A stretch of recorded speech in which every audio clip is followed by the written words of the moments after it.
In the richest countries on Earth, nothing looks broken. Trains run, streets are clean, cafes are full. So why does upgrading your life feel harder every year? In the 1990s, one income could still buy time, space, and security.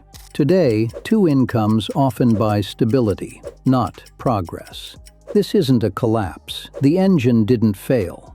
The same system now produces less lift. In the next lines, I'll show you what changed when wealth stopped meaning forward motion and started meaning staying stable. For most of modern history, wealth meant movement. Higher output led to higher wages. Higher wages widened opportunity, and the future reliably felt larger than the present. That relationship didn't disappear, it weakened. Not because people stopped working, not because countries ran out of money, but because advanced economies reached limits. Productivity gains became harder to extract. Populations aged. Each additional unit of growth required more effort than the last. From the outside, this looked manageable. Inside the system, something important changed. This is the moment most people miss. Because when progress slows, countries face a choice. They can lower expectations, or they can redesign the system so slowdown doesn't feel like decline.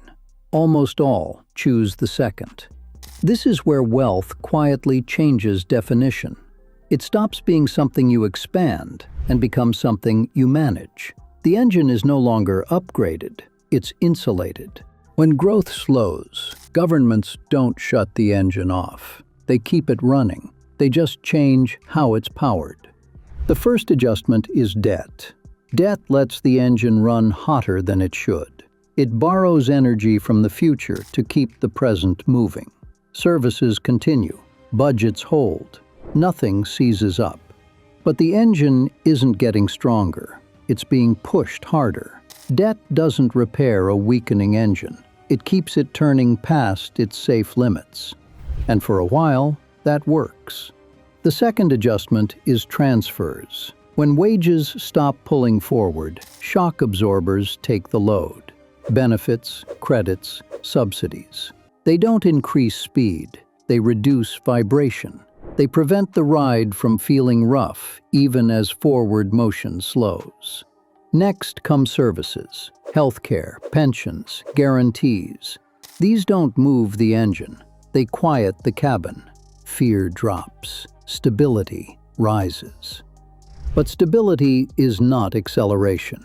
And when labor income stops driving the system, assets take over. Stocks inflate. Property appreciates. Financial wealth expands. The engine still looks powerful. The dashboard still shows growth. But the drivetrain has changed. Power no longer flows through work. It flows around it. None of these adjustments is malicious. They're protective. They prevent breakdown. But they all share the same flaw. They keep the engine running without restoring what made it move. At some point, stabilizers replace the engine. And once that happens, everything still works, just not in the same direction. The cost of this never appears in GDP. It appears on the dashboard that people use to decide how to live. Systems train behavior, and this system sends a clear message. The engine is running, but effort no longer translates into speed. When acceleration disappears, behavior adapts. Ambition cools. Not because people become lazy, but because pushing harder no longer changes the outcome. Risk stops looking brave. It starts looking foolish. Long-term planning loses credibility. Careers don't collapse. They stretch. More responsibility. Slightly higher pay. Permanent pressure. The middle class doesn't vanish. It compresses. This doesn't trigger revolt, because poverty doesn't cause revolt. Futility does. And this system is designed to delay that realization. Comfort acts like insulation. Stability absorbs strain. The cabin stays quiet even as the engine strains underneath. People sense the drag but can't see the source. This is the tax of stability without momentum. It isn't paid in income. It's paid in risk-taking, in experimentation, in the belief that effort still matters. The engine keeps running, but fewer people press the accelerator. There's another quiet shift beneath the surface. As production declines, economies lean toward services.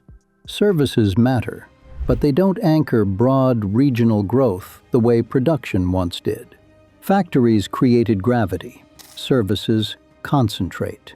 As production fades, prosperity clusters. Capital cities thrive. Peripheral regions thin out. The system still looks successful from the center. Elsewhere, stagnation whispers. Political tension doesn't emerge from ideology.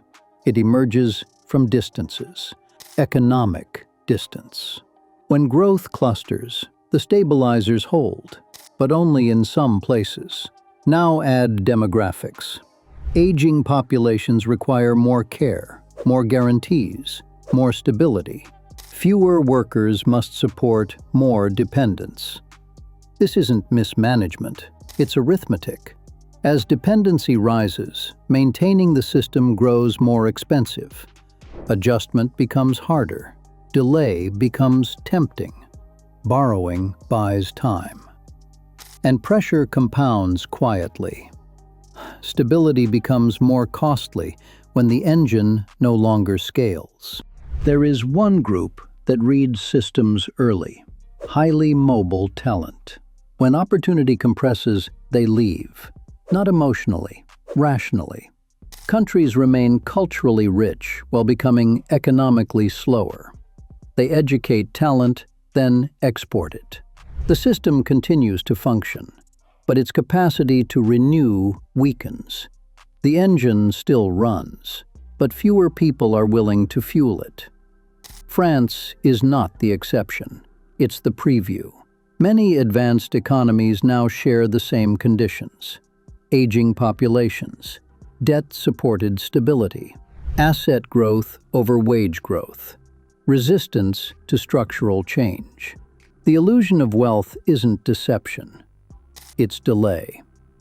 And delay always accumulates cost. The most dangerous moment for any system is not collapse.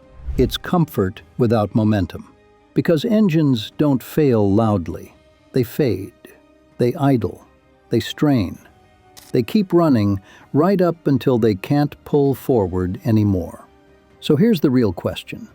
Not whether rich countries can stay rich, but whether stability can hide decay long enough for anyone to notice what's being lost. And this is what makes the moment dangerous. When nothing breaks, reform feels optional, even as the cost of delay compounds quietly. The next episode explains why changing that trajectory is so difficult. We'll follow forces that block change in functional countries. The winners who fear loss, the voters who fear disruption, and the math that keeps getting tighter.